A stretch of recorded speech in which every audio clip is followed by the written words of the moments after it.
All right, welcome everybody. We're going to go ahead and start. Good evening, everybody. Hey, Doug Wise, thanks for coming out tonight, man. All right, good to have you. I'm Steve Higdon. Holy cow, we've already lost control of this place. I'm Steve Higdon. I'm the founder of the Big Bourbon Club, and welcome to all of you. And on behalf of the women and men, all the members of the Big Bourbon Club, we are very, very excited to have you here, and we appreciate you all coming out and being members. This is our first event. We're going to have monthly events right here at Joe's. My business partner is Cress Brad. Cress is busy now at the front door. Cress, stand up, say hello to everybody. Most of you have met Cress. As you know, Cress is the proprietor of Joe's Older Than Dirt and my business partner in the Big Club. And Cress, we appreciate very much the opportunity to be here, and thanks for all the servers and waiters and waitresses. Make sure you tip them aggressively. Tom Reed, aggressively. We're not in Tennessee anymore. Thank you. So take care of your servers. We would greatly appreciate it. But on behalf of all the members and Cress and all the volunteers and friends, we appreciate it. We've had a lot of you all, as you know, fly in, drive in, and come from very, very far away. So it's exciting to see you here, and we really appreciate it. We're going to do these things. We have great distilleries and brands lined up. Tonight we started with my personal favorite, Limestone Branch, and we'll talk about Limestone Branch all night long, but we're excited to have Steve Beam. We didn't know Steve was coming in from Florida for this. The man, the myth, the legend, and Steve Fonte, the executive whiskey ambassador, vice president, whatever the hell your title is. But these gentlemen represent the brand that I'll let them tell you the story that Steve's however many greats family started. But we're so excited to have them. Next month, Peerless and Kentucky Owl will come and jointly present. We then have Horse Soldier in May coming up from Florida to present. We have New Riff in June. We have Woodford Reserve in July. We've got Uncle Nearest coming up from Lynchburg in August. We have Old Forester in September, and we have Heaven Hill coming in October. And this is for a club that's never met before. We have 2,500 members of the Big Bourbon Club. How about that? Thank you. We are the world's, the Galacticas, the Milky Ways, the universe's only virtual bourbon club. We're the first and the only. And what that means is, number one, we have an app. And many of you are extremely engaged with the app. Monica and Amy, stand up over there. These are two of the ladies that help us out as much as anybody in terms of our social media, engaging new members on the app, and they're real drivers of making this a family. We really appreciate it. So thank you for that. But in addition to the app that no one else has, we also have, this is being live streamed out to the world on Facebook. So all of the events are live streamed. 2,300 of our members don't live in Kentucky, and they don't have the kind of money that Country Bow Bourbon has to fly up here for these events. John's been up here twice now. He's up at Joe's more than I am, and I live 3 minutes away. But he brings his private plane, Southwest Airlines, up here all the time, and we love having him here. So Country Bow, thanks for coming. So anyway, we're excited to have you as part of the Big Bourbon Club, and we have a great show for you tonight. So let me just kind of give you a run of show. What we're going to do is I'm going to turn it over to Stephen Fonte from Limestone to tell the story. And as he tells the stories, we're going to stop every now and then. We're going to introduce some of our sponsors of the Big Bourbon Club. We're also going to have Q&A. We have a lot of questions coming in from Facebook Live. We're already live. And we're going to intersperse with the questions and Q&A. And then towards the end, we're going to have questions from the live audience, okay? So during the middle of the show, it'll be from the Facebook Live, and then we may ask you all questions. But at the very end, we certainly will ask you questions. Thanks again, Mr. Beam, also for allowing us to do a barrel pick. This thing happened in about a month's time, and we didn't even have time to go to Lebanon, so Mr. Fonte, Mr. Beam, and the team picked out the barrel for us, 115 proof, and I've had it, and it is absolutely fabulous. So thank you for that and making that happen. We really appreciate it. So let me tell you, I like to tell stories, Jeff, so I'm going to tell a little story here, okay? My favorite quote is from Mark Twain, and Mark is fishing on the banks of the Mississippi with a buddy of his, smoking a cigar and drinking some bourbon. And he says to his friend, he goes, you know what? When I die, I hope I die in Kentucky. And his friend said, that's the craziest damn thing I've ever heard. He goes, why would you want to die in Kentucky? He said, well, because when anything happens there, it always happens 5 years later. Come on, that's supposed to be funny. Let's hear it. Really? That's his real quote. He really said that. We're not 5 years later with bourbon. We invented bourbon. It came from Kentucky, right? We invented bourbon. We're ahead, not behind. And we have the first virtual bourbon club from Kentucky. So we're ahead of the game. So we're excited to be here. We're excited you're a part of it.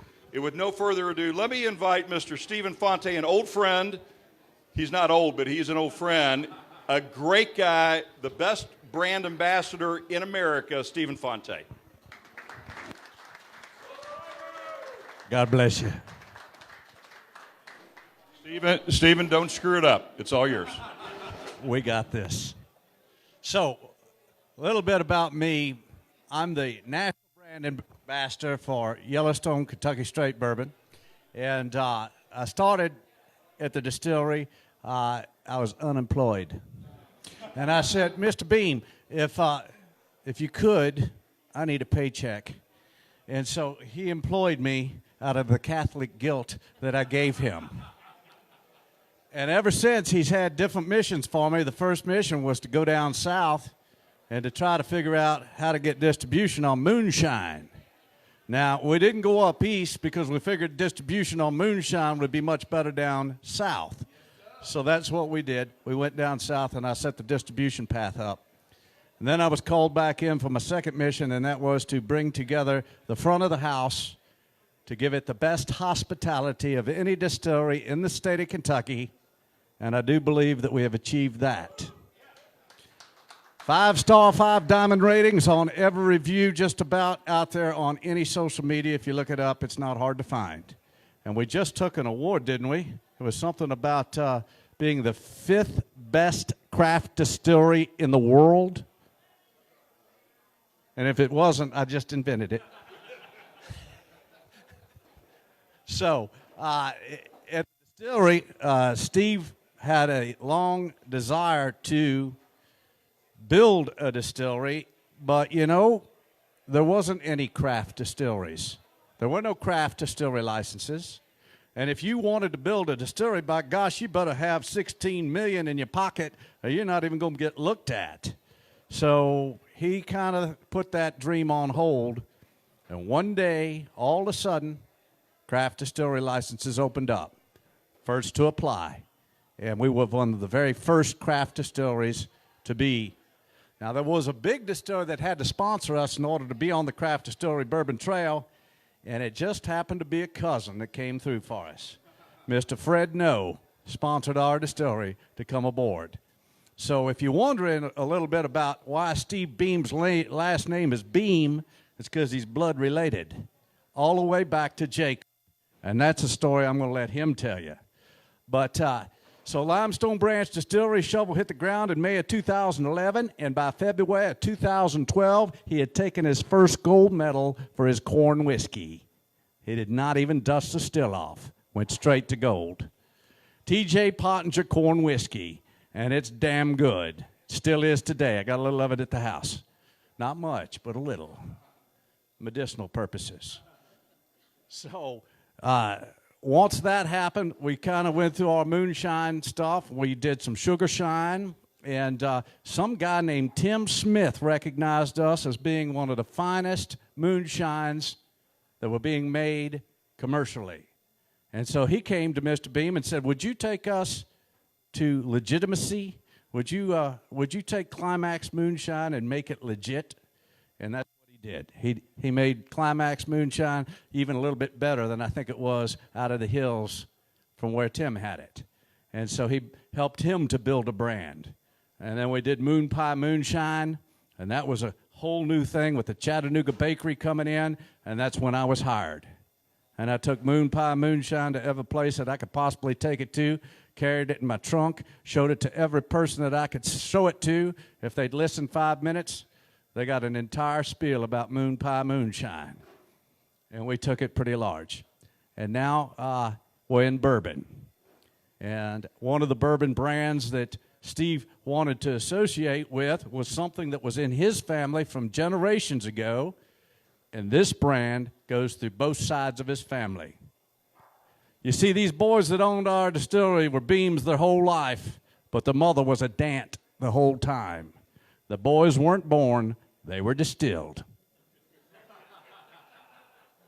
So Bernard Dant was the one that created Yellowstone Bourbon. Great Uncle Bernard to Stephen Paul Beam had a distillery down in Gethsemane, Kentucky, right across the street from the Old Trump Distillery in Gethsemane, Kentucky. The Old Trump Distillery was owned by Minor Case Beam. Minor Case Beam, his great-grandfather.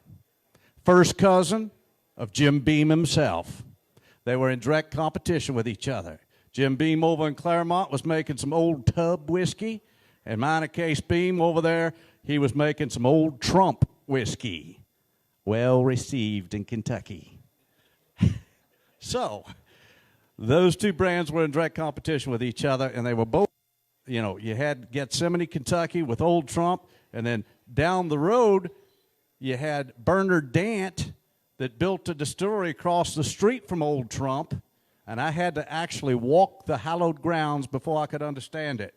I said, Steve, you got to take me down there because it's just not making sense to me. And sure enough, right across the street from one distillery was another distillery built called Cold Spring, and that was Bernard Dant. Bernard had the fortune of a salesperson on a rectifier staff, Taylor and Williams. Taylor and Williams was a rectifier. They did not have stills, they had a brand. And his name was Charles Townsend. Charles Townsend was a salesperson for a rectifier. He was coming through Wyoming in 1872. Well, that'd be horseback. Took a minute to get back to Kentucky. When he got back, he had a buzz. Bernard, you got to name a bourbon after this park out west. It's getting worldwide attention. Been carried in the gift shop at Yellowstone National Park ever since, never to come off the shelf, even during Prohibition, sold for medicinal purposes. Brilliant marketing by great Uncle Bernard. So what do you think happens when you finish a bottle of Yellowstone Select? You've given back to the National Parks Conservancy. For every bottle of Yellowstone we sell, we give back to the National Parks Conservancy. You want to save our parks? Drink more Yellowstone. I'm going to let Mr. Beam talk a little about his history now that the mic's screwing up.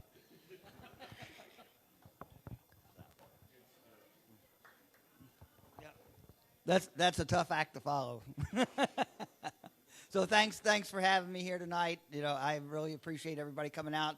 Steve has been such a great fan and supporter of Yellowstone from way back when, and he's just been great. Now, I actually grew up just down the street from him, so we've known each other for a long, long time. Steve was on the rich side of my street. Yeah, if you want to, yeah, okay. Yeah. the rich side of Hikes Point. Yeah.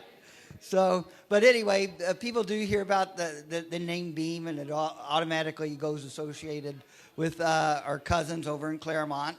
And but a lot of people don't realize that the Beam family is much more diverse than that, and that actually we separated into three different lines back in the 1800s.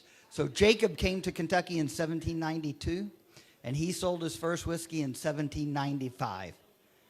He had 3 grandsons who were all distillers, and that set 3 distinct lines in our family tree.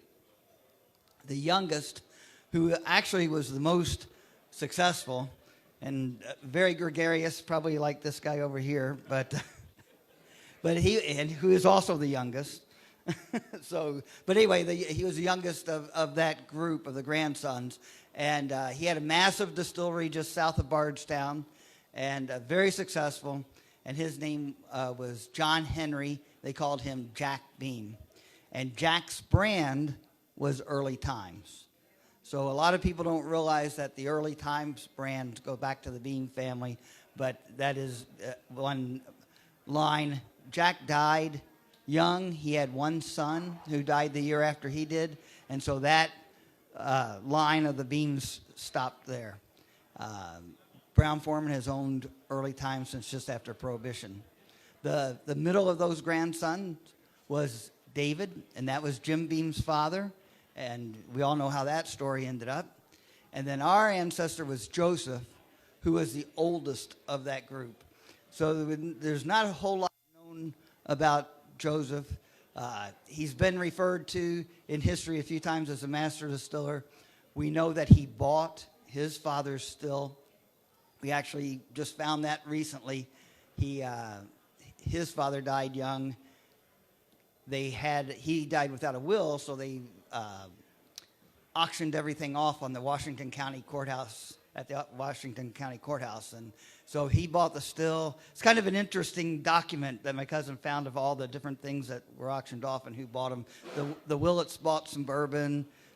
Different people, different names that you'd recognize, bought all the different things. But anyway, so our ancestor bought the still, Joseph, and carried on in a very small fashion.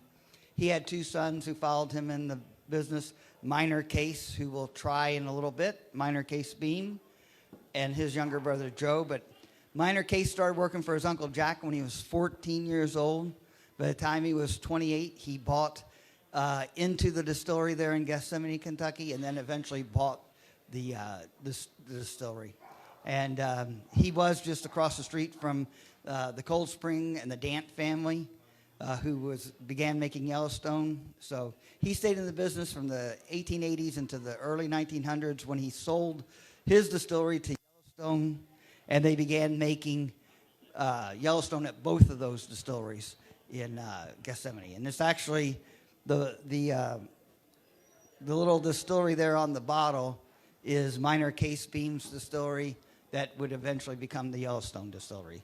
So, and it gets a lot more complicated. This is Kentucky. You know, my grandmother and her sister, one married a Dant and one married a Beam, so they became brother-in-laws. And so Yellowstone was really ingrained in our family, and it meant a lot to me. That's what it was around our house when I grew up. And so in 2015, when we were able to partner with Luxco and bring the brand back to the family, it meant a lot. And so I reformulated to what we're tasting tonight, which is a 4 and 7-year-old bourbon, 93 proof. But I'm going to let Stephen walk you through the tasting. Yeah, let's have it poured down. There you go. Let's have the pourers come in. So the first thing that we will pour tonight will be the Minor Case Rye, and it's extraordinarily smooth for a rye whiskey. A lot of people say they're not rye drinkers. Well, if we went 6 points higher in corn on this whiskey, it'd be bourbon. So if you're not typically a rye drinker and you've got it in your mind that you're not, tonight you're going to taste something that's extraordinarily good that just goes over the cusp of being a rye. It's finished in cream sherry casks, and that is not just any sherry. It's Myers 44 cream sherry cask. Myers Winery in Cincinnati, Ohio happens to be the oldest operating winery in Ohio. Whose favorite cream sherry do you think Myers 44 was? John F. Kennedy's. Served it after every state dinner at the White House, his favorite American cream sherry. This has been finished in Myers 44 cream sherry cask, giving it a fruit nose with a fruit finish. And I think you're going to find it makes the best damn Manhattan. I know so because we put it on our hang tags. It's in print. I heard on Facebook. 2. So here in a second, you'll have a little Minor Case Rye. It's 90 proof. It's 51% rye. So like I say, it's just over the cusp of it. What does it have to take to be a rye whiskey that's straight rye whiskey? It takes 2 years in the cask. What does it take to be a Kentucky straight bourbon? 2 years in the cask. So this is just over the cusp of being a straight rye whiskey with 2 years being in the barrel and at 51% rye, and then the cream sherry cask finish for an additional 8 to 9 months, depending on how well it tastes and when Mr. Beam says time to go to bottle with it.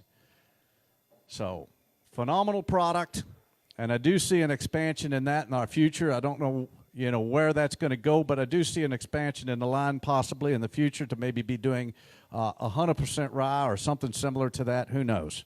That's all him. Once it's in the bottle, it's my baby. It's his until then.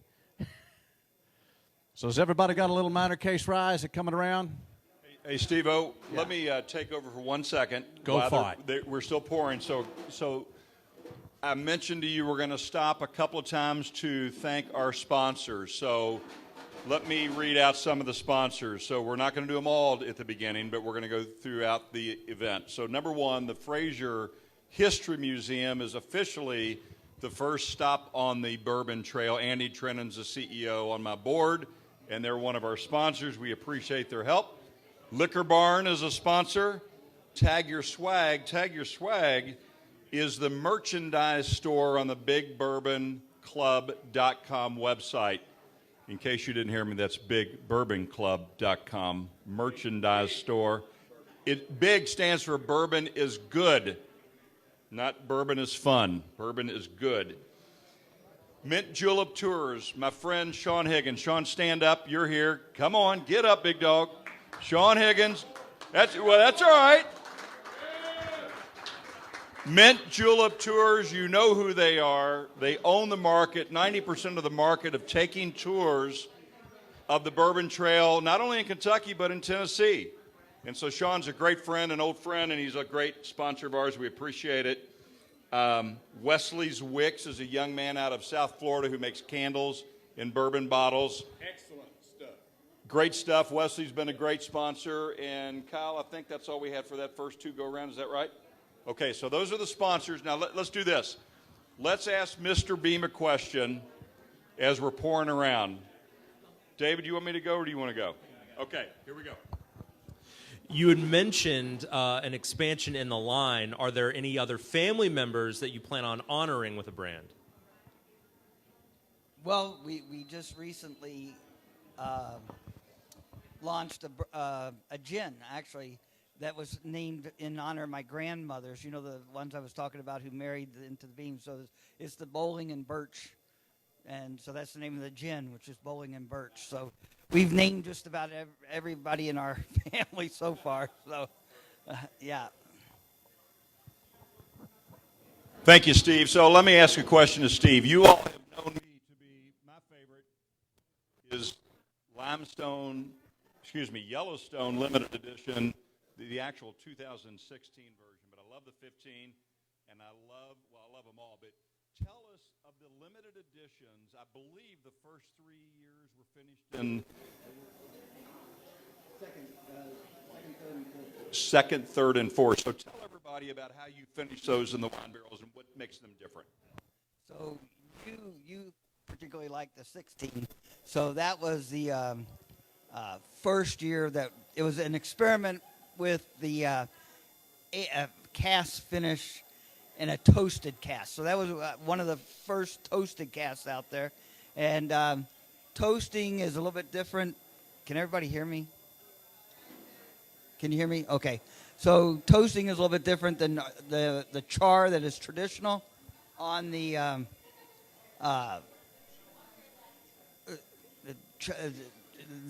on the bourbon barrel. So bourbon barrels have a char, and there's a toasting that is generally associated with wine casks.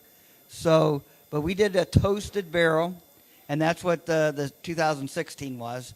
And then when we finished, we dumped those barrels. I really thought those barrels still had a life. So we sent them back to the Cooper, actually Kelvin Cooperage here in Louisville. So we sent it back to them. They took the ends off, did a number one char, so a light char over that wet barrel.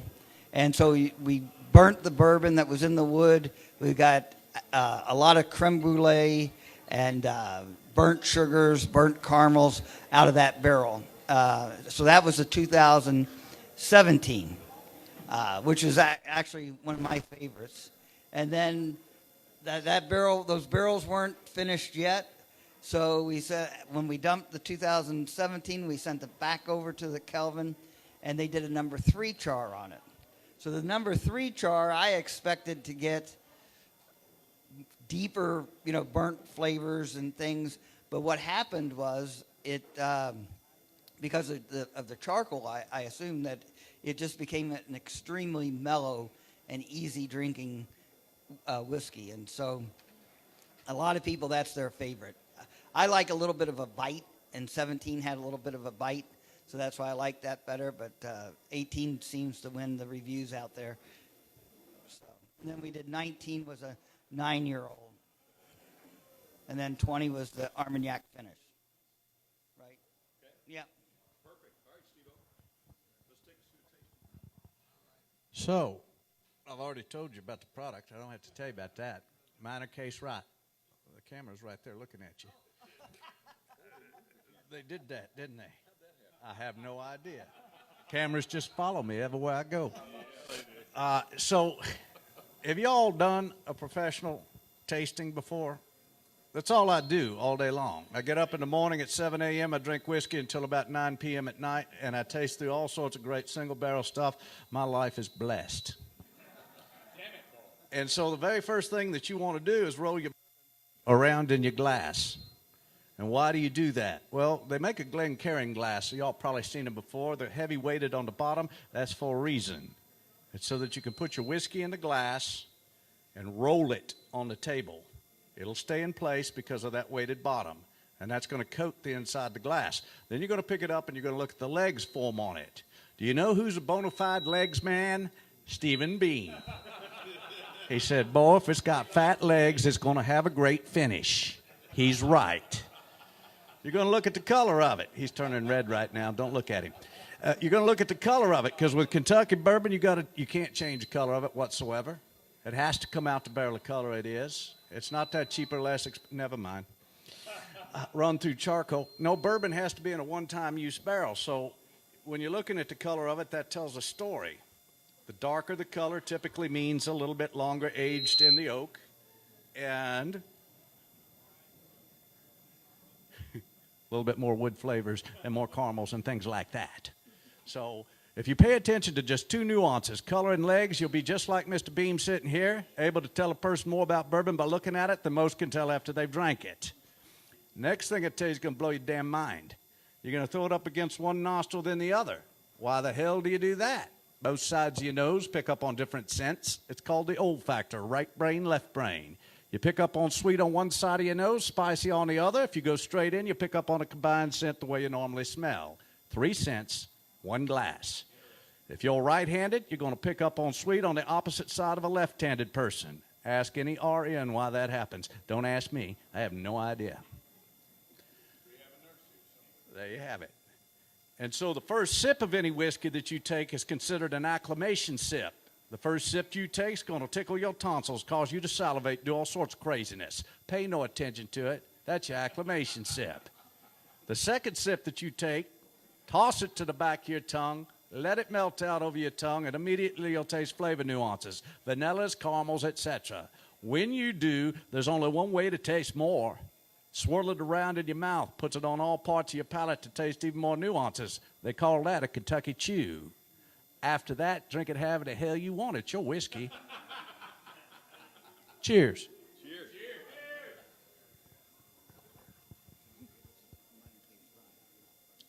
It's minor case rye whiskey. It's not bourbon. We'll get to bourbon in a minute.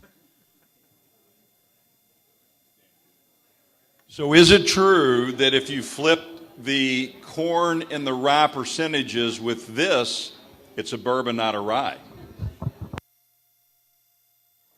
Yeah, so minor case, most rye whiskeys are 75 to 95% rye. Minor case is 51% rye and 45% corn. So bourbon being 51% corn, if they were switched, it would be a high rye bourbon. So, yeah.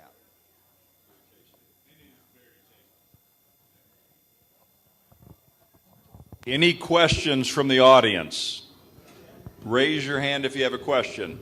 If you don't, I'm going to tell you another quote. Somebody please ask a question. Please. We've got a question. Who designed the bottle? Who designed Well, we have a great designer. His name's David Cole. He's on the West Coast, but I chose the bottle and the logo, and he puts it all together because I can't do that, but I do have a lot of input into what it's done, and so I like the bottle, and I wanted the funny thing was when I was talking to the glass company, it ended up that David had designed the bottle for the glass company, so he was able to design start to finish with this product. So, hey, Mr. B, being from Louisiana, I have not seen this product. Is it available everywhere? It is available in all 50 states and several foreign countries too. We make it at 700 milliliter, but it's harder to find. It's one of those that not all the liquor stores carry, so you have to go search it out. It is very good, and I will be looking for it from now on. I just didn't know about it. Yeah. Yes, they can get it because it is distributed throughout the country. So the bottle was reminiscent. If you've ever seen any of the old back bottles of yesteryear, they're bar backs. They're porcelain painted bottles, and typically it would just be a little bit of handwriting on those porcelain painted bottles because they knew that in a whiskey bar the bottle's probably going to get broke. So they didn't go to great detail. All they did was just put typically just the name of what the whiskey was on there. And how did you buy your bourbon? You bought it by the barrel. So you buy a barrel of whiskey, and then the distillery would provide you with the bottle. And you'd fill it from that barrel, supposedly. Now, back in those days, there were some nefarious characters at best. They were folks that were called rectifiers. And rectifiers were notorious for putting spittoon juice and all sorts of fantastic stuff to make their whiskey go just a little bit farther or get a little bit better color to it. And so a guy named Garvin Brown, and Garvin created Old Forester Bourbon, Brown Forman Corporation. Garvin went into some whiskey bars and was just ticked off one day. It wasn't his juice, and it wasn't the quality that he had made. He started looking into glass prices, and up until that point, glass had all been hand-blown. And at that point, Garvin Brown was able to get a price on glass that was manufactured, and so he started putting his whiskey in the bottle. He put a tax stamp across the top of that bottle. It was the very first American safety seal bottle in history. Garvin Brown invented it. Brown Forman Corporation. Wow. Now, Stephen Beam hired me to do something. What he hired me to do was to sell whiskey by the barrel. And that's what I do all day long. So I've come full circle, and I grew the Garvin Brown. Can you believe me?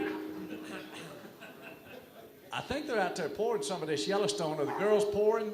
It's all gone. I think Steve's out there trying to find some folks to pour some of the Yellowstone, so we're going to get that Yellowstone poured in your glass. And I can tell you a little bit about it. You got a question? Or just wanting some whiskey?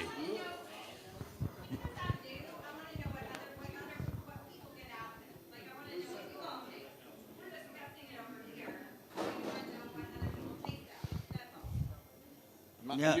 You're talking minor case rye. Yeah. I get fruit notes to it. I get a little bit of cherries off of it on the back end. I get a light spice, which I would consider kind of a grassiness, but not, rye is a grass, so just a little bit. That's what I consider spiciness. A lot of people refer to rye as spicy, but really I think it's more of a grassy kind of flavor. What about you, Steve? So I get some cinnamon in that spice that comes across as cinnamon, and then dried fruit, like a dried fig or plum, not a fresh, definitely dried. And those notes come from the sherry. So the spiciness would come from the rye, and the sweetness comes from the corn and then also from the sherry notes. Yeah. And what do you taste? Apple?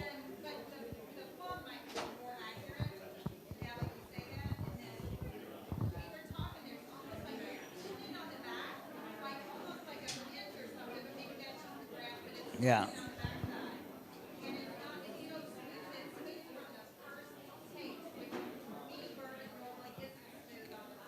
hey, for a rye, I thought it was a smooth, sweeter rye. It definitely is a sweeter rye. The sherry adds sweetness. 45% corn adds sweetness. No doubt, it was a very drinkable, smooth, sweet rye. Right. I personally like this rye. I drink my whiskey neat, and so this for me in the summertime when it's hot outside, it's a little lighter whiskey that has those fruit notes, so it makes it very enjoyable. When the weather's hot and humid, like down in Louisiana or here in Kentucky. Yeah. So. Okay, we got a question in the audience here. Jeff, stand up.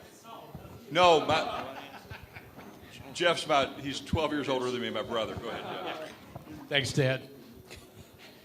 My question was basically around Yellowstone, the brand, back in the 50s and 60s, because back then it was all about highballs in my family, where they would always mix it with soda pop of some kind. Right.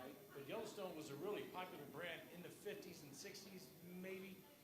Can you talk about that as to whether it was and why and how it went away for so long?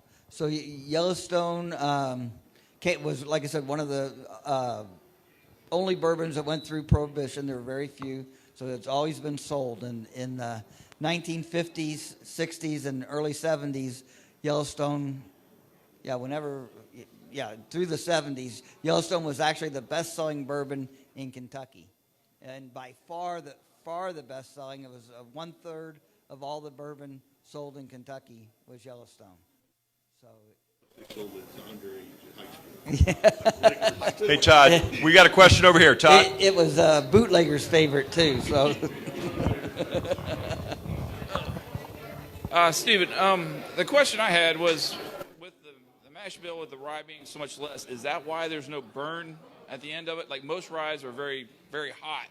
The spiciness of the rye, the corn helps a lot, the 45% corn, but really those sherry casks really mellow that spiciness of the rye. And I think you get most of that mellowness comes from that those sherry casks. Okay. And and it is only 90 proof, so it's a little bit lower proof. Any questions? Any more questions? All right, Steve-O, I think we've got the Yellowstone poured if you want to do that. Any questions over here, you young Irishman? All right, we got one more question.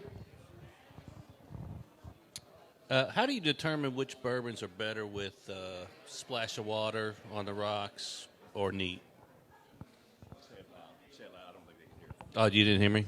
Okay. How do you determine what type of bourbon is better with a splash of water on the rocks or neat? Is it a personal preference, or is there a certain type of flavor profile that works better? Anytime that I'm at a barrel strength bourbon, I'm going to taste it neat and get the experience of it. But when you're up in those higher proofs, those stratospheres, typically I like to put an ice block, and it's crystal clear and as pure of an ice block as I can get. Drop of water helps to open it up. And basically what you're doing when you do that is you're proofing the alcohol down just a little bit to bring it back down to the stratosphere. In some cases, you can have a barrel strength bourbon like this afternoon that I had at 115 proof that was smooth as silk, and I don't need to do anything with it. But you'll know when it's too hot and you need to bring it down a little bit, and by dropping a drop of water in it, you're going to open it up considerably, and that's going to make it proof down for your enjoyment. And that's really what bourbon's all about, right? Bourbon's all about enjoyment. I don't give a rat's you know what if you put Coca-Cola in it. As long as you're enjoying it, that's what the experience is all about. So don't go to the high horse at any point and say, oh my gosh, you're ruining that bourbon. You're not ruining it if you're enjoying it. That's my opinion. If it tastes good, Do it. drink it. Drink it. Just drink it. So let me tell you a little bit about Yellowstone Select since I've got your attention. Yellowstone Select is my favorite bourbon whiskey. I'd say it's of all time, and I've drank a shit ton of bourbon. And the reason that it's so pure and wonderful to me is its complexity. Believe it or not, this is a 7-year and a 4-year mingle. And the 4-year distillate that's in this bottle is from our stills, pot stills. And so it gives its unique flavor characteristics from a distillery that has open air. The windows are open, the doors are open. We get a lot of influence from the area and surroundings around us.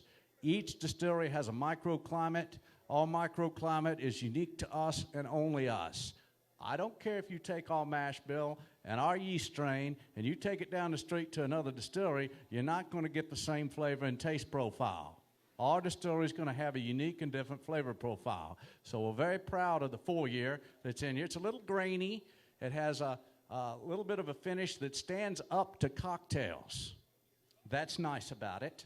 And then the 7-year is a rectified juice. So that 7-year has a different mash bill than what we had. We had 75% white heirloom corn, 13% rye, the rest in malted barley. It's imported corn from across the street. The other mash bill is 68% yellow corn, some rye, and some barley. And since it's 7 years old, that's back before craft distilleries were in gear enough to have bourbon. So we can claim that it was probably a cousin that made it, since out of the 7 distilleries in the state of Kentucky that I grew up with, 6 out of the 7 of them employed a Beam as their distiller or master distiller, and over 68 different bourbons can relate themselves directly back to a Beam family distiller, now growing. It's the most influential family in bourbon history, bar none, and you're sitting in the room with the 7th-generation Beam folks. There you have it. So this 7-year-old that's in here is really smooth, and it's 68% yellow corn, and it's off a column still. Now, do you know anything about blended scotch? You guys are whiskey guys, whiskey gals. How about scotch? What's a blended scotch done like? It's off a column still and a pot still. Do you know of any other bourbon that's done off a column and pot? This is done like a scotch, but it's a bourbon whiskey. So it has a lot of complexity. And it gives back to the National Parks Conservancy. So drink for a cause, drink more Yellowstone. 93 proof makes it a super easy drinker. It is my daily driver. 2 hours and 40 minutes a day are dedicated on the road to do this damn job for you. When I get home at night, I do 2 fingers daily. It's my daily driver. There's a lot of great whiskey out there. There's a lot of great bourbons out there. When I stay at Steve's house, I drink all of it.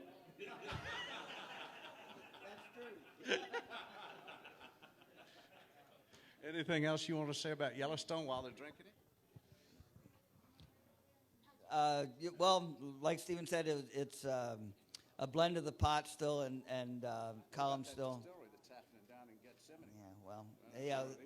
So, my cousins are opening up the plant there at the old distillery that was Yellowstone, actually Minor Case Beans Distillery. So, and they'll be opening up here very shortly and producing some good things as well. So that'd be a great. That's Wally Dant, and the Dant family is opening that up. Here, I'll let you talk. Oh, come on now.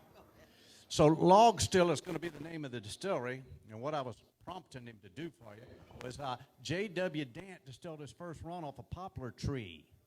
Do what? A tree he fell, split in two, hollowed out, coppered in, fermented off of, and distilled off of the log.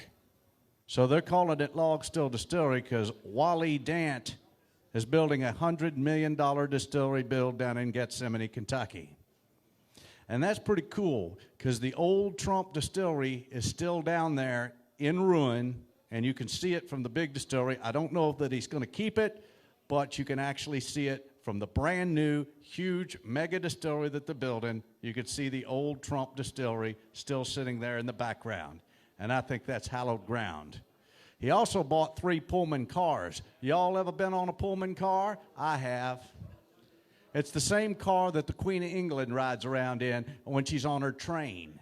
They don't suck. I rode one from Frankfort, Kentucky to Churchill Downs. It was the governor's train. It's a Pullman car. Smoked a cigar on the back of it. It did not suck. Wally bought 3 of these. And then he took and threw a little shekel out to the train station down the way. It's a history train station. You can go to the train station, look at the history of it, and get on your own private Pullman car, be towed over to Log Still Distillery to spend the night in your own private Pullman car. The Bourbon Trail's getting better, kids, and it only just keeps getting better. So go visit Wally. He's a good guy. And come see us. Because I'm going to tell Wally he needs to put a spur over to Limestone. He's got more money than I do. As we're pouring the single barrel Louis Louis, we do have a question from Chris Randall on Facebook. What happens to a rye if it's barrel aged longer? Okay, so what happens to, as far as the definition doesn't change, you know, but as far as the complexity, they get very rich and deep, but the spice remains in the rye. But I tend to like spicy things, so I gravitate toward rye. But sort of like bourbon, you're going to get more complexity from the barrel, and so you're going to get more of those oak notes and things as well. But the spiciness from my experience remains even with more age. So, Steve, I've got another question from Facebook Live. What is the definition of a craft distillery? Is there a definition as it relates to cases sold a year? When do you grow out of craft to the next level, and what is that level? Well, each state has a different definition for craft. In Kentucky, it's 50,000 liters that are made. Yeah. Well, no, the liters. Yeah. So our gallons. I'm sorry, we're in gallons, not liters. But so it's 50,000 gallons, and then you go into the next level. But there's not really a definition of craft that is across the country or across the world. It's kind of a nebulous term, actually.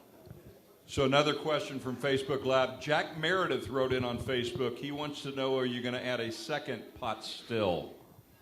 We're actually in the process, as we speak, of adding a larger still, and we'll have a 600-gallon finished still. So right now we have a 600-gallon stripping still and 125-gallon finished still, and so we're going up 5 times the size. So we'll be able to make going from 2 barrels a day up to 10 barrels a day. So, which is still minuscule when it comes to Kentucky distilleries. That's very small, but for us, that's a huge step forward. So, Steve, the first time you invited me down to Lebanon, you were producing 1 barrel per day. Correct. And I remember the second time I came, you added a night shift, and you were doing 2 barrels a day. Correct. How many barrels a day are you doing now? We'll be up when we finish this remodel. We'll be doing 10 barrels a day. So you're actually increasing 800%, essentially from 2, right? Right. Wow. I don't know. Well, I don't know. Math was not my strong Hey, listen, suit. you went to St. Martha's. I went to St. Martha's. I just made that up. It sounded big. But you went from 2 to 10, whatever that percent is. I don't really care. Yeah. You're getting big time. Okay, so we have another question coming in from the virtual world. This is from Mastiff Mama. Mastiff and Mama. Mr. Mastiff Mama, Mr. Mastiff Daddy brought it to me. Hey, Brian, what's a Mastiff? It's a big dog. That is me, the big dog. Okay.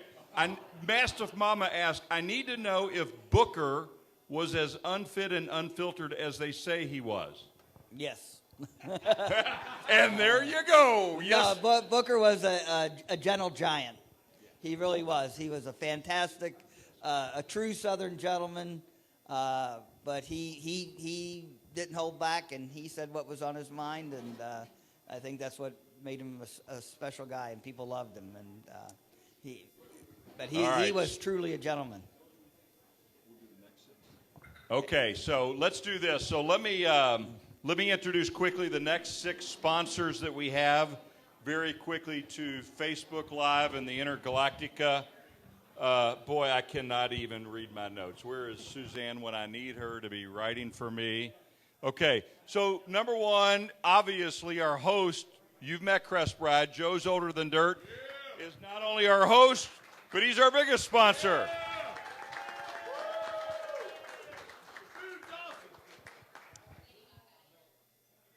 Sean Higgins is a sponsor in 2 different ways. He's got Bourbon City Cruisers in addition to Mint Julep Tour, so thank you, Sean, for that. You've already given him a big ovation. Don't give him any more than he deserves.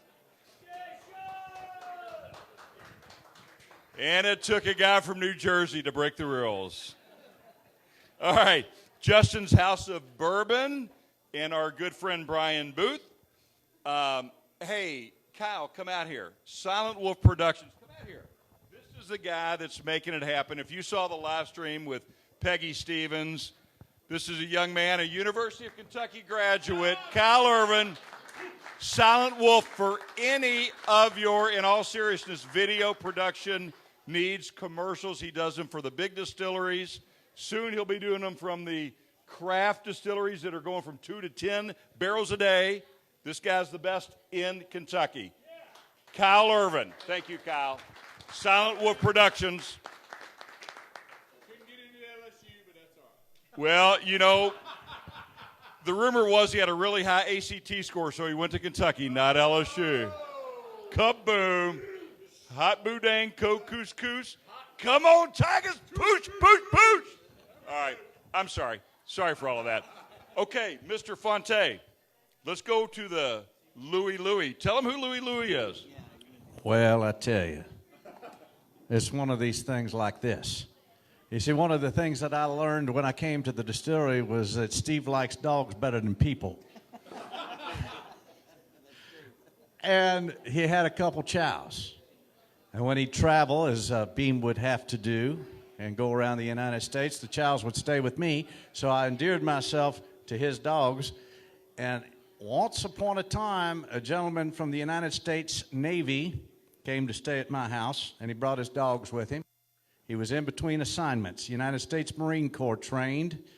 He had spent his term in the Marine Corps, and they had a project for him in the Navy. So he switched services. And in that switch, he couldn't take Louie with him. Louie is my dog. And Louie is a service dog, Marine Corps trained. And so I got a chance to adopt Louie, and I was kind of not wanting to do it because of my travels. And then this guy said, no, you just need to go ahead and do that. You need to go ahead and do it. I told him, I said, I think Louie wants to adopt me. He's sitting back here looking at me like he doesn't want to leave. So we're going to hang out together. And pretty much every day, all day long, Louie and I are together. So when it came to time to pick a barrel, damn it, Louie just stood right up on top of this one. Put both paws on top of it. He didn't have thumbs, so he gave it 2 paws up. I picked the barrel, and we put it at 115 proof because, by God, when you meet Louie, he's a 115 proof dog. He's full on like Donkey Kong all day long. So Louie, one of the things that you're going to find out about bourbon is that it tastes uniquely and differently at each proof. I don't care what barrel you pull from what barrel house, from what distillery. If you proof it at different proofs, it's going to taste different at all different proofs.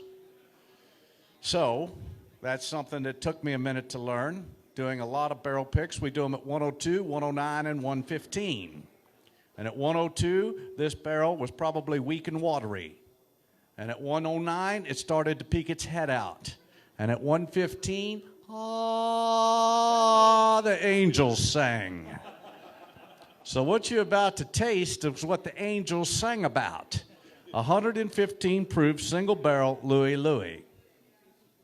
Give it a try. It's going to be extremely smooth.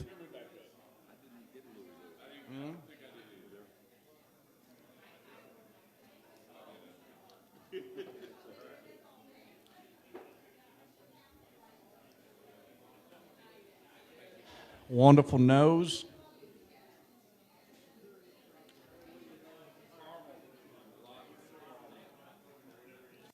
Little bit, little heat. You got that heat that you would say, do you put an ice block with it? Of course I do. Do you put a drop of water in it to open it up? Why not? Try it. But after your third sip, it's going to be just like Jimmy Russell would say, better.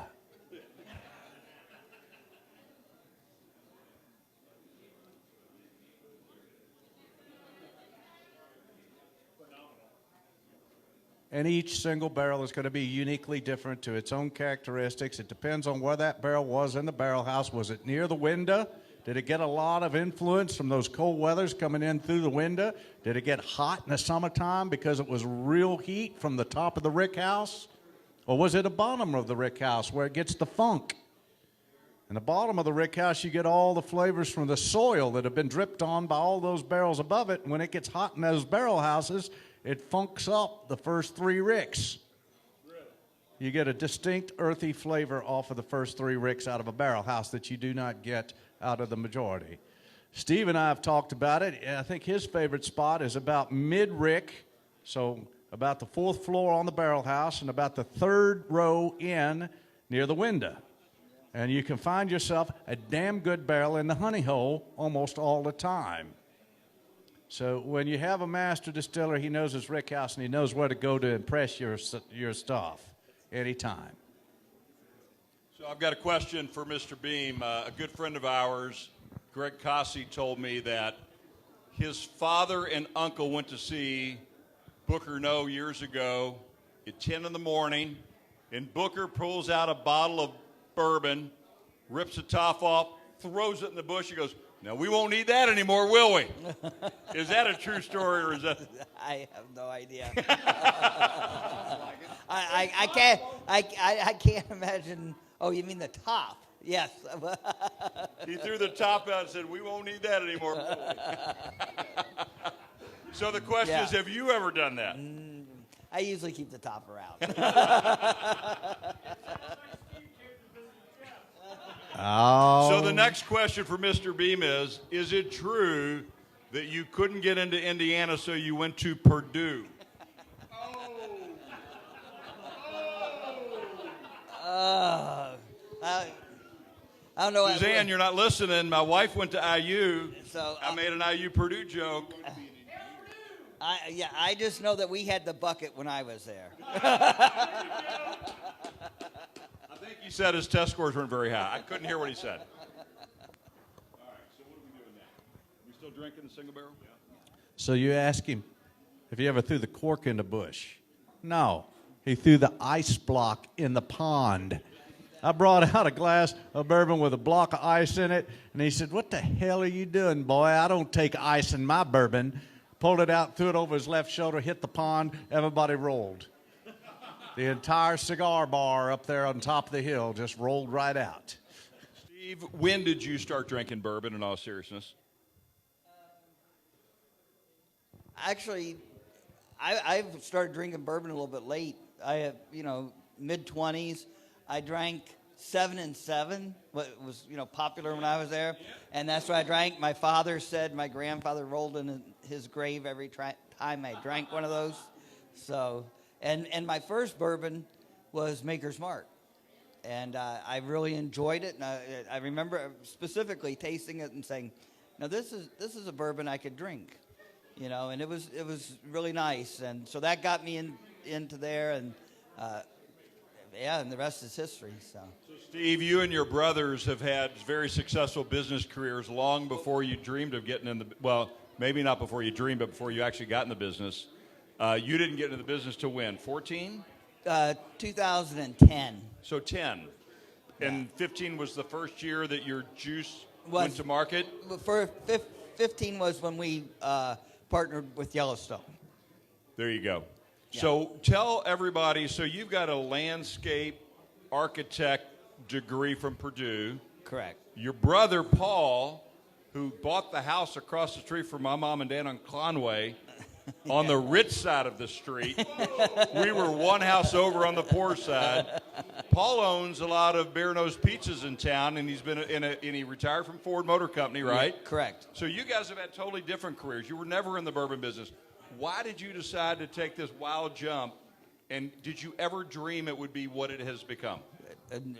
Well, the reason I had always I tell people I grew up around the business, so I had aunts and uncles and cousins that were involved in various aspects of the business, and I always wanted to be a distiller.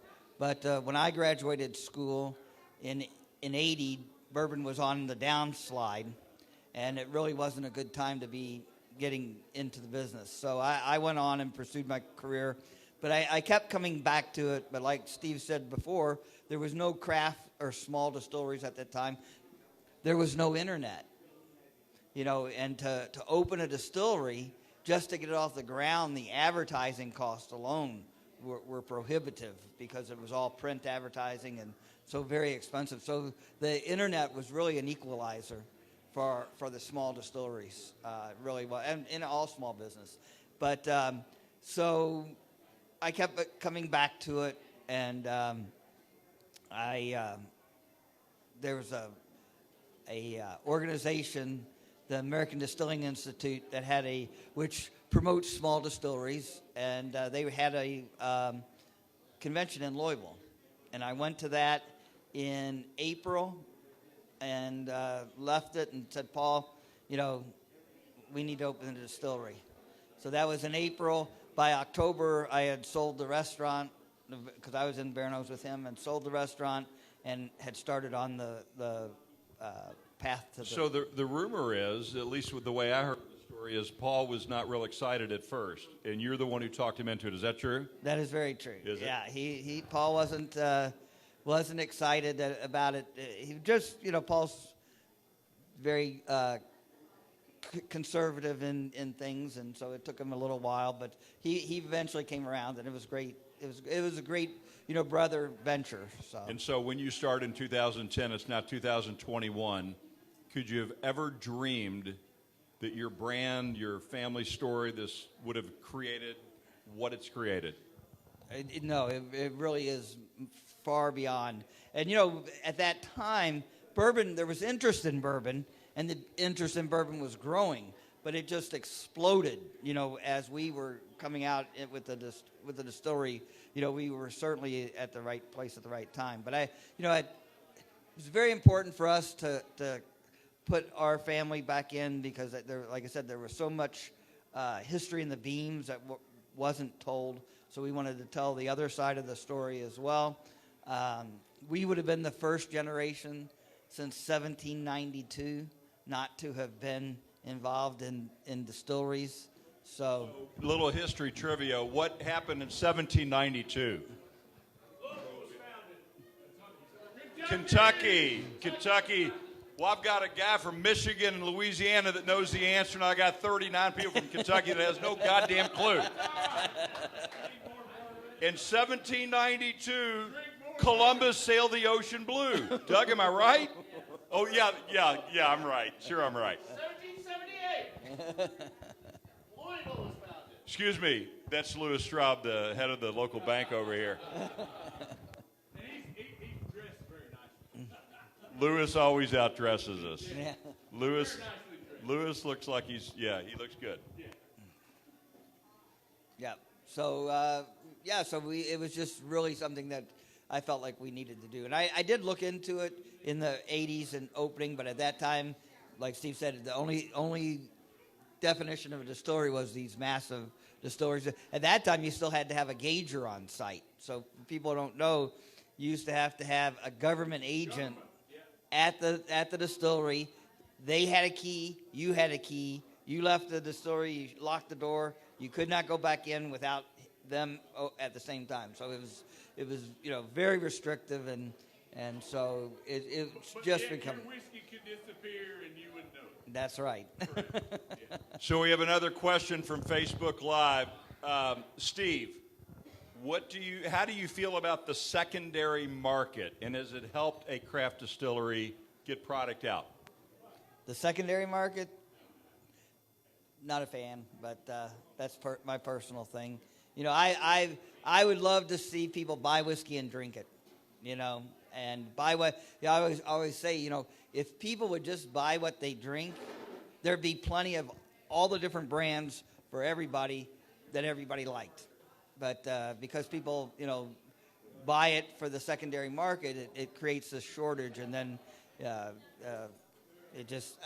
So, Steve, a lot of people believe, and I'm one of them, tell me if I'm right or wrong, that the secondary market has created an opportunity for craft distilleries to get smaller brands, lesser known brands out, because maybe the regular brands they really like at Buffalo Trace or whatever it is are harder to get. Is there truth to that in your opinion?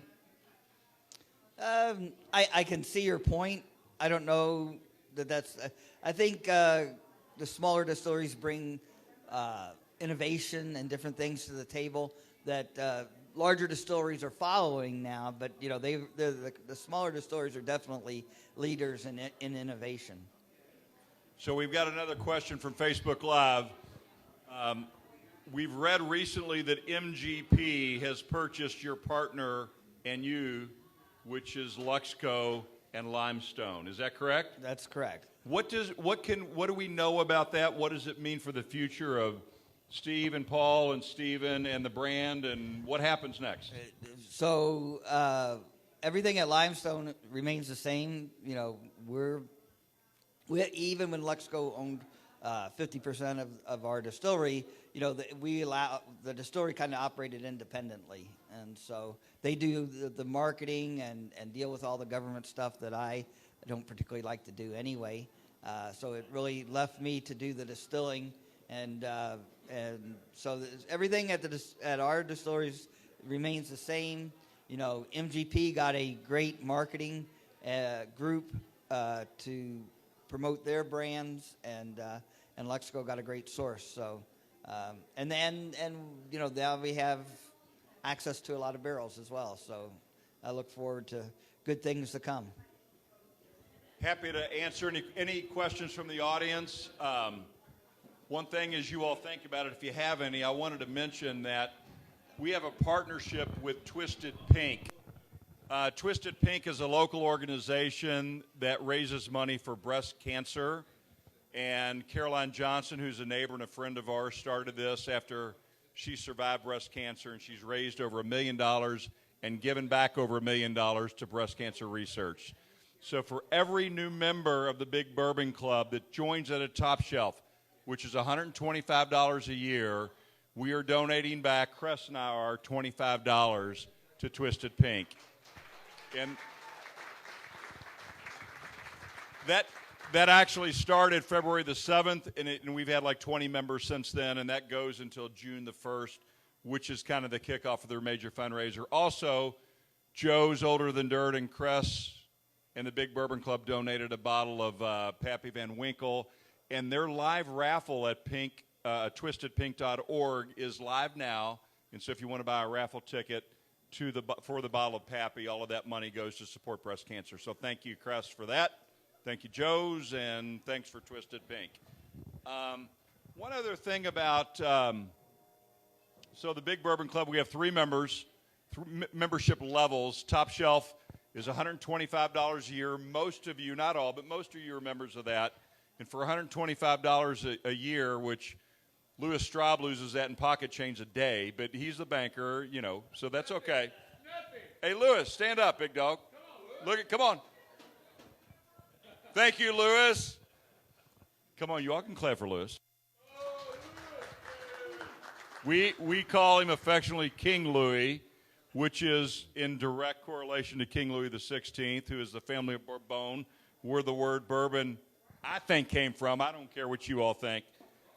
But at the end of the day, we've got a top shelf membership for $125 for a bottle of Limestone or Yellowstone limited edition 2016.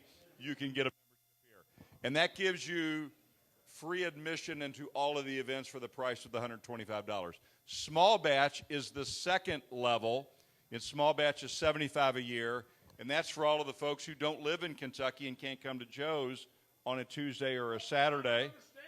Well, unless you have a private plane called Southwest Airlines.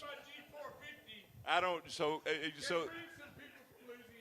Country Bow Bourbon's at it again. Could we get the bouncers out now? $75 will get you all of these events live streamed from Silent Wolf Productions and Kyle. So join the small batch if you want to see. And the main thing is the mission of the Big Bourbon Club is real simple. It's real simple. We want to bring bourbon to you. And most people don't look like me, and thank God. But if you're not 58 and you're not white and you're not from Louisville and you look different than me, you're a lady, you're a millennial, you.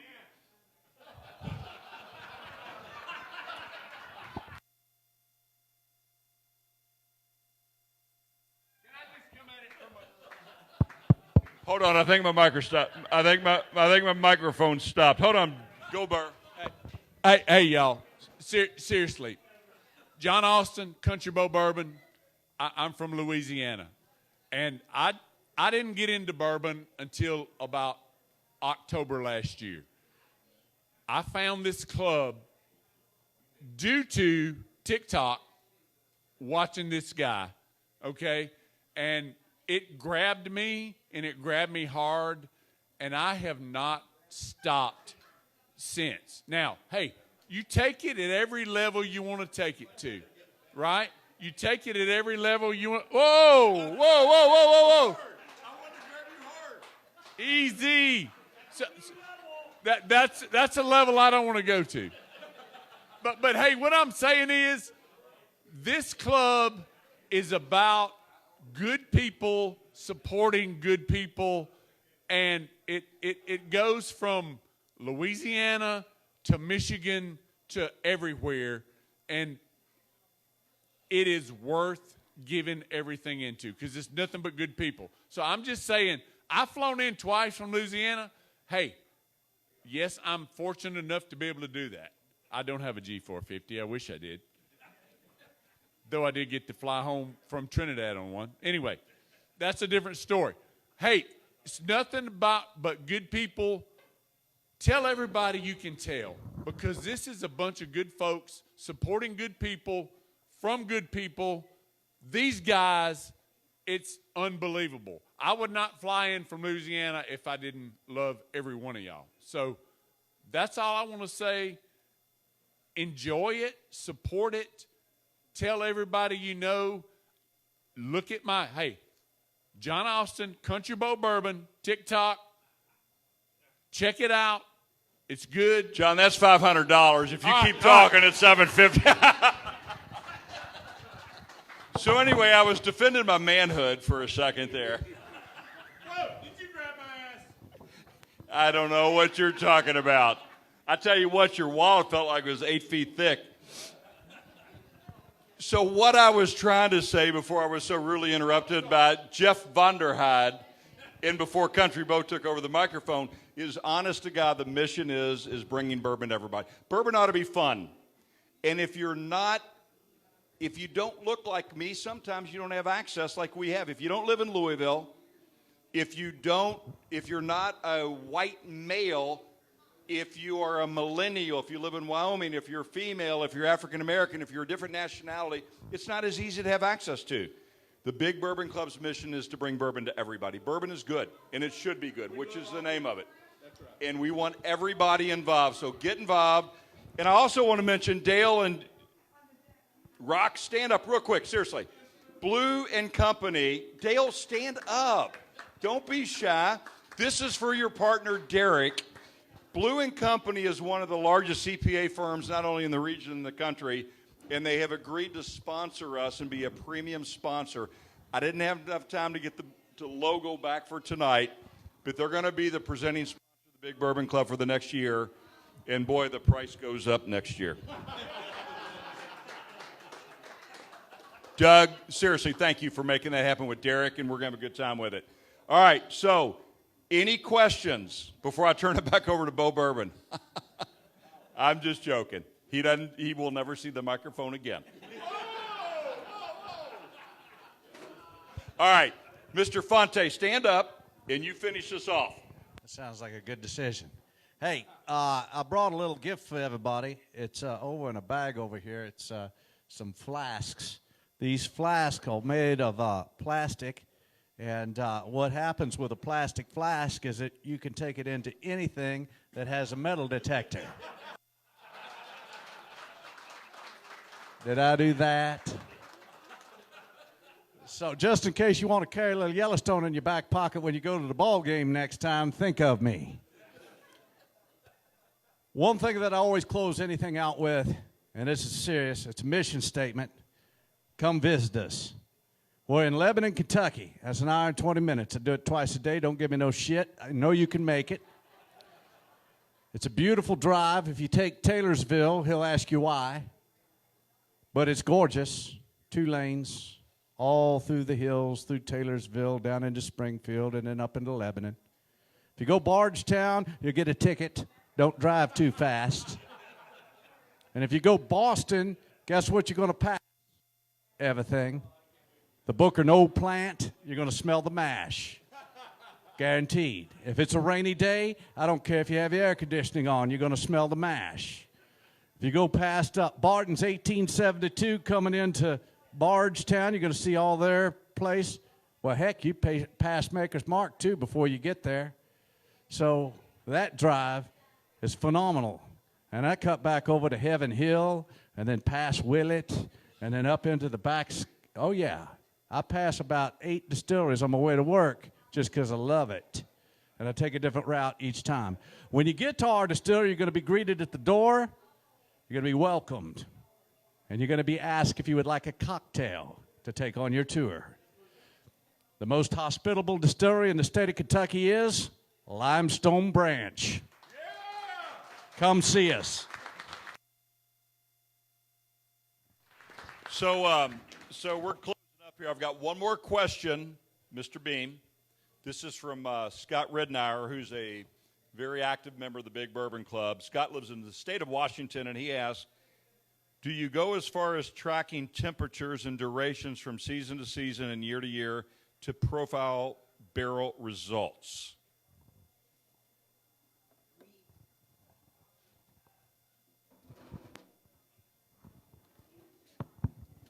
Yeah. So we don't. I'll be honest with you. We don't track the different temperatures. We know the weather here in Kentucky is just perfect for aging our barrels in the 6-story barrel warehouses that we have. You have hundreds of years of experience in that handed down through traditions. And I like Stephen alluded to earlier, I kind of know where I like my barrels to come from, and then when we're doing our blends, we blend from different areas of the barrel house. But I know there are some very high-tech new barrel houses that are doing all this research and things, but for us, we're pretty old school and just don't keep track of all of that. Thank you. Okay, so Todd, question. Yes. Can you tell us a story about the yeast that you found in the jug? Yes, that's a great story. So back in the day, master distillers were known as yeast makers, and that was one of their primary jobs in the distillery because the yeast profile can contribute considerable amount of flavor to the whiskey and the profile of that distillery. And so the distiller would bring it home at night, and they were very protective of that. It was in a large copper jug called a donut jug, and Minor Case Beam had his. Not sure where the yeast came from. I would not be surprised if it didn't go all the way back to his Uncle Jack and maybe even further back. But he had that. He handed it down to my grandfather, Guy, who handed it down to another uncle. And when he passed away, he donated it to the Oscar Getz Bourbon and Whiskey Museum in Bardstown, Kentucky. A great place to go visit if you're in the area. They have a lot of bourbon and whiskey artifacts. It's really worth the trip. But it was on their shelf from the 1980s until we opened in 2010. And I'd always wondered if we could get some yeast out of that jug, to scrape it and see if we could get some yeast. But I knew I wouldn't be able to do that. And we're blessed in Kentucky to have a lot of resources in distilling. And there's a company in Danville called Firm Solutions, which is also a Wilderness Trail Distillery. And but they were able to scrape the inside of the donut jug, and then we weren't able to get a live sample, but we were able to get the DNA from that yeast. And then I'd have to have Dr. Heiss tell you exactly how they did it, but something with bacteria and yeast, but anyway, we have the yeast that my great grandfather and grandfather used. It's way above my pay grade, but it worked out great. Great story. Thanks, Steve. We're coming to a close. A couple things. I got a question on Facebook. Is this an ascot? And Fred. I don't even know what an ascot is, and it sure as hell is not an ascot. And my new tagline for the Big Bourbon Club is, no ascots are required. Well, Fred might come. That's a joke. Okay. Last chance for questions. Any other questions of Mr. Beam or Mr. Fonte? Crest, thank you again. Silent Wolf Productions, Kyle, thank you so much. Thanks to all the sponsors, Sean Higgins, the team, Rachel, Josie. Stop, Josie. Get your hands up, girlfriend. Tip your waitresses big. Thank you so much for the first event of the Big Bourbon Club, and we're going to have plenty more. And I got to tell you, I've said it 1,000 times. I lay in bed and I think of Steve Beam. This sounds weird. That's a little weird. The only person who didn't look was my wife. Please,